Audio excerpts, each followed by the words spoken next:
not peace, not stillness, just silence. No buzzing thoughts dragging you into imagined arguments, no dopamine jolts from incoming messages, no background static of anxiety humming like a refrigerator behind your consciousness. Just the eerie calm of a mind unhooked from drama. How long could you stay there? Most people think they crave peace, serenity, control, clarity. They build vision boards with images of tranquil oceans and mountaintop retreats. They talk about slowing down and finding balance. But watch what happens when life actually slows down. When there's no crisis to manage, no urgency to tend to, no pain to distract from. What do? They scroll, they provoke, they catastrophize, they self-sabotage. They crave chaos, not just tolerate it. And perhaps you do too. It's subtle, isn't it? A missed deadline, a risky message sent at 2 a.m., a fight picked for no reason, a habit returned to even after all the promises. Why do you keep doing it, pulling the pin from your own grenade just when everything starts to feel calm?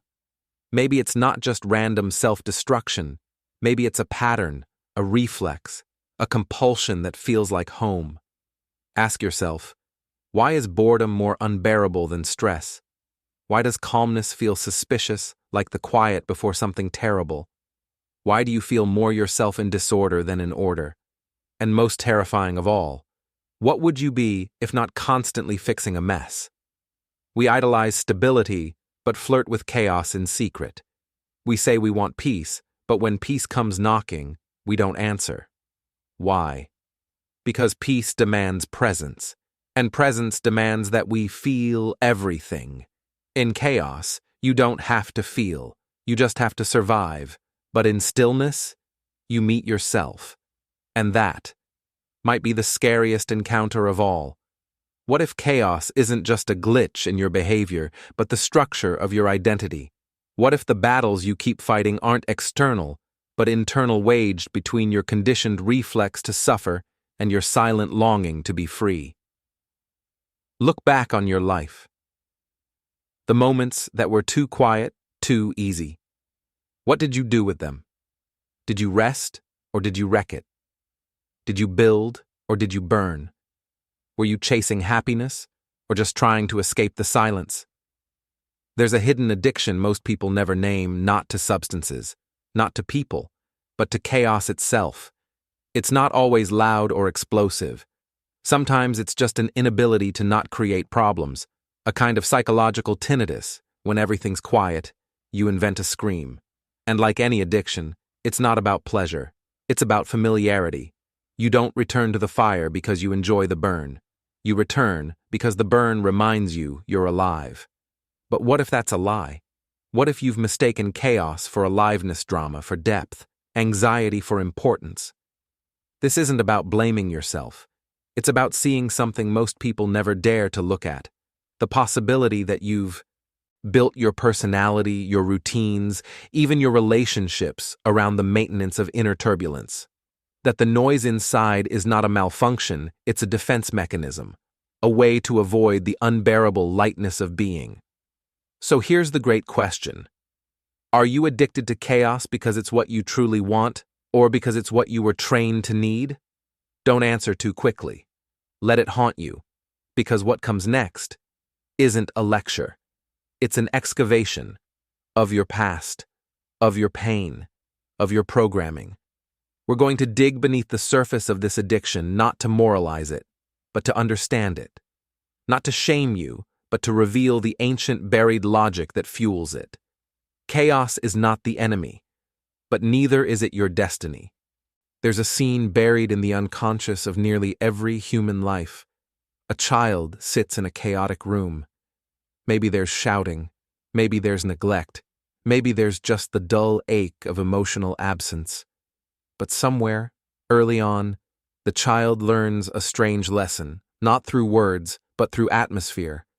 I must adapt to this chaos. I must find stability within the storm, because no one is coming to calm it.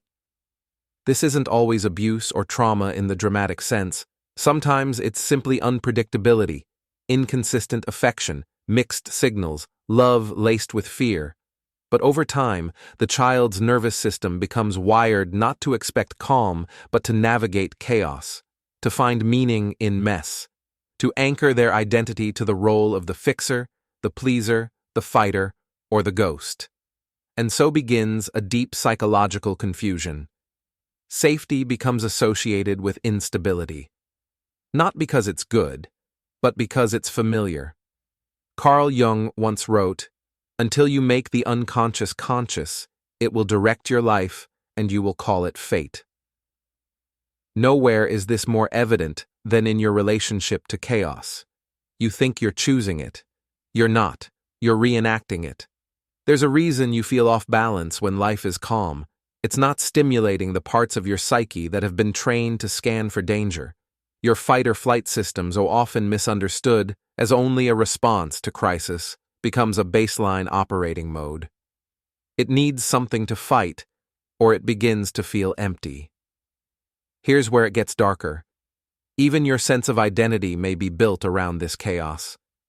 If you've always been the one who survives, the one who keeps it together, the one who holds everyone else's emotions, then who are you without the storm? This is the hidden psychological bind. You long for peace, but your ego is built on surviving chaos. To let go of chaos isn't just to calm down, it's to dismantle who you think you are.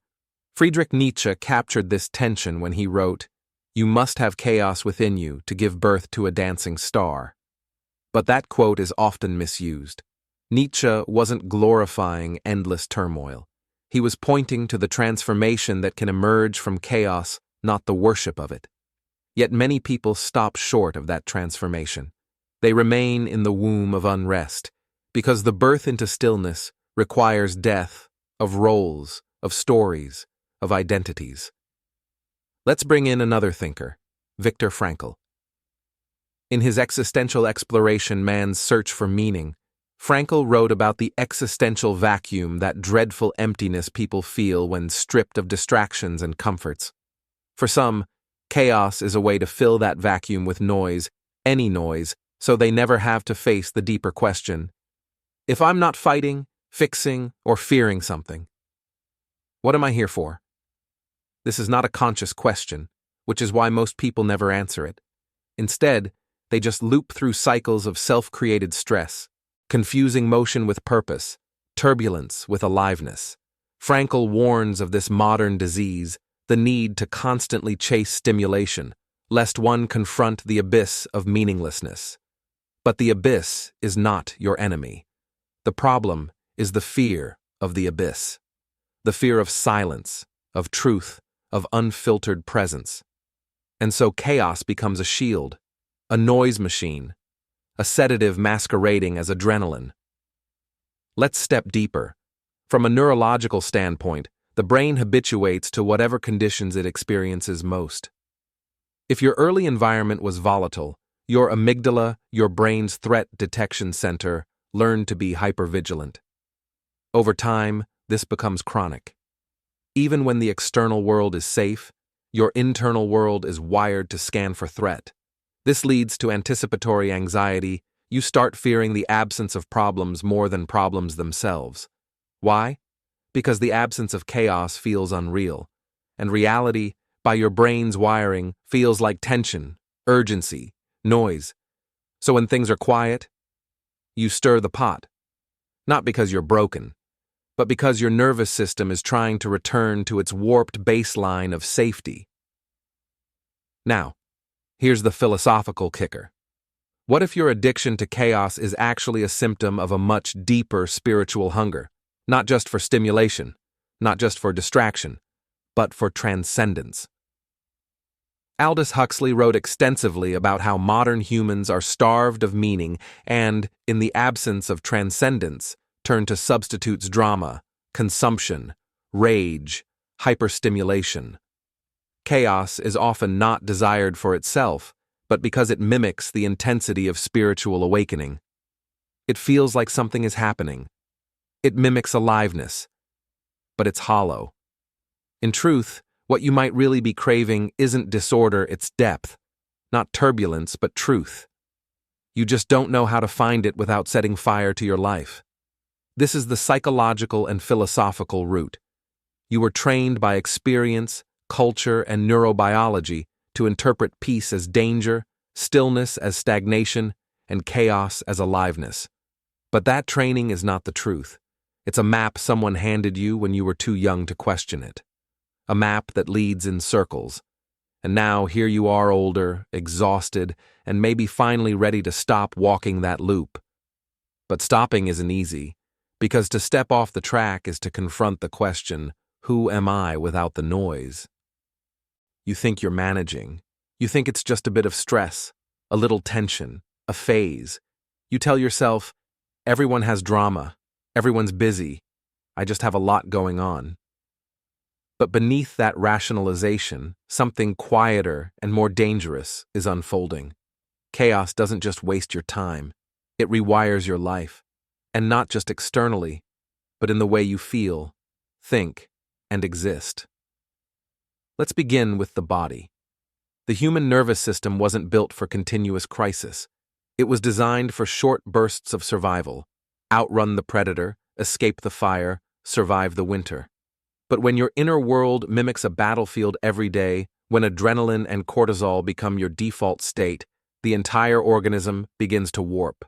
You lose access to the higher functions of the brain: empathy, creativity, long-term planning. The prefrontal cortex dims, the amygdala dominates.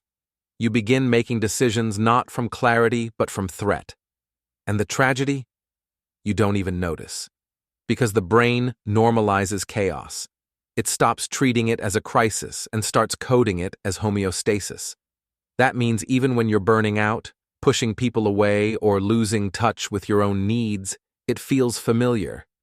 That's why you don't stop. Now zoom out. Look at your relationships. How many connections have you ruined, not from malice, but from a subconscious need for intensity? How many lovers, friends, or allies did you grow bored with once things got calm? How often have you mistaken calmness for disconnection, mistaking peace for apathy?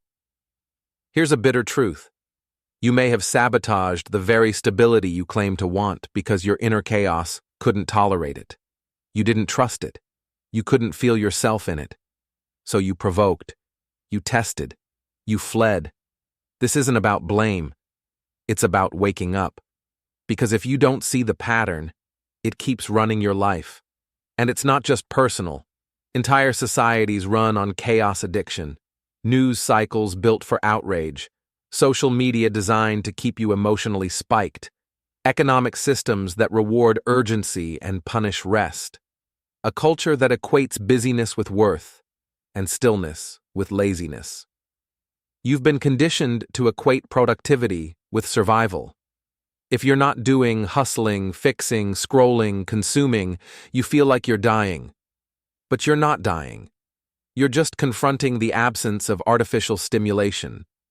And that feels terrifying when your identity is built on reacting to noise. Let's go even deeper. One of the most insidious effects of chronic chaos is numbness.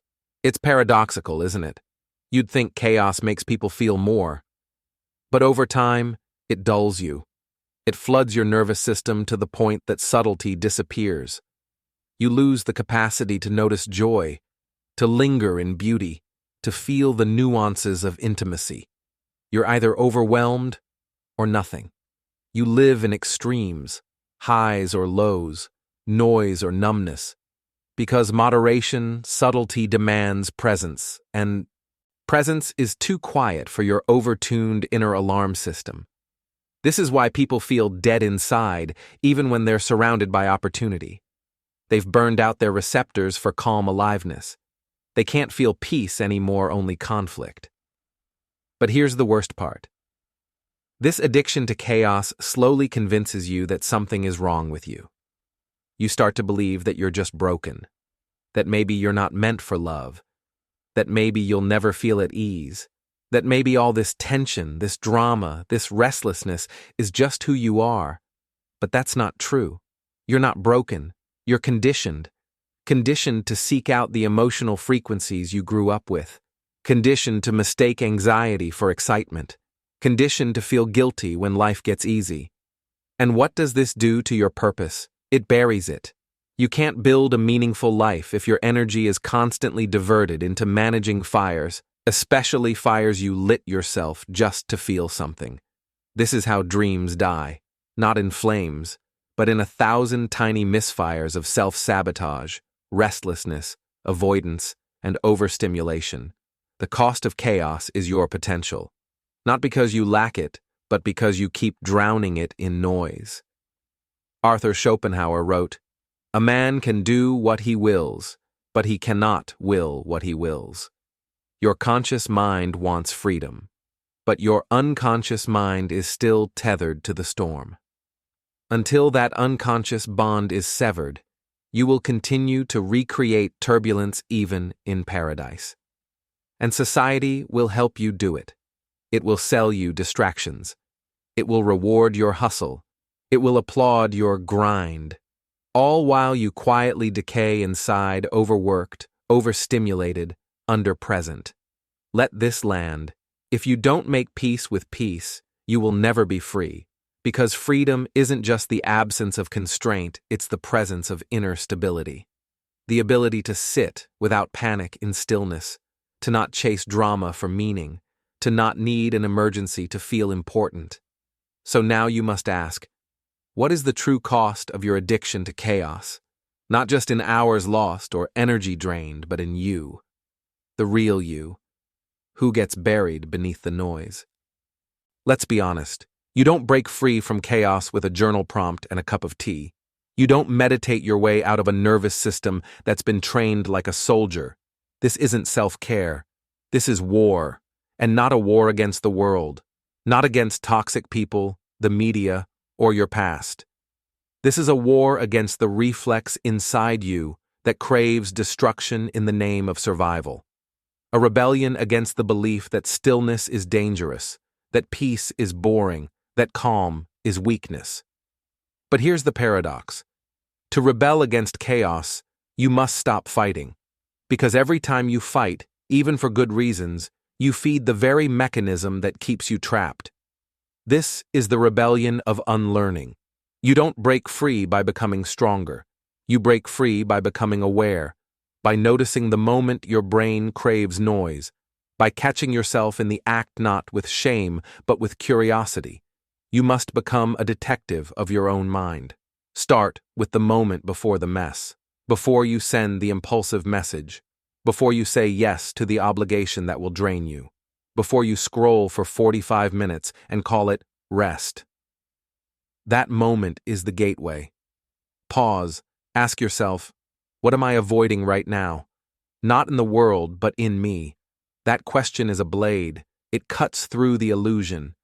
Because you're not avoiding tasks. You're avoiding silence. You're not avoiding boredom. You're avoiding being. This is where true rebellion begins, in radical self-presence. But it's not easy. Stillness will feel like withdrawal. Your body might shake. Your thoughts might scream. You'll want to sabotage something, just to feel real again. That's the addiction dying. Let it die. And then what? You rebuild. But not the way you think. You don't rebuild your life through achievement. That's just chaos with a golden frame. You rebuild through ritual, through repetition, through grounding practices that anchor your nervous system in safety, not excitement. Wake up and breathe before you check your phone. Walk without headphones. Let silence touch you again. Eat without distraction. Let food nourish instead of numb. Say no, even when you fear disappointment. Sit in rooms where nothing happens. And don't escape. These are not small acts. These are revolutions. They will feel unnatural at first. That's a sign you're healing. Let's bring in the wisdom of Jean-Paul Sartre. Freedom is what you do with what's been done to you. What's been done to you, your conditioning, your chaos, your learned reflexes is not your fault. But what you do now is everything. You must choose to feel discomfort without anesthetizing it with problems. You must choose to be bored without turning boredom into crisis. You must learn to endure peace without sabotaging it to feel worthy again. And that will make you strange. Because chaos is the language of the world right now. People bond over stress, over burnout, over drama. If you choose calm, some people will accuse you of being disconnected, lazy, naive. That's okay. The path out of chaos is a lonely one at first. Not because you're alone, but because you're no longer outsourcing your identity to other people's anxiety. Let that be your rebellion. And then, go deeper. Ask yourself, what would I create if I didn't need to fix anything? Who would I be if I didn't have to survive anymore? What kind of love could I accept if I stopped fearing stability? Most people never ask these questions because they're too busy generating the next emergency. But you're not most people anymore. You've started to see it. The pattern, the cost, the illusion. And now you're doing the rarest thing of all. You're choosing to stop.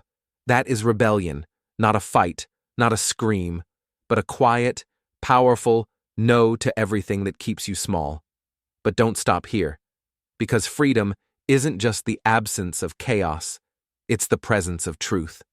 Your truth, which has been waiting under the noise all along. And that truth doesn't shout, it whispers.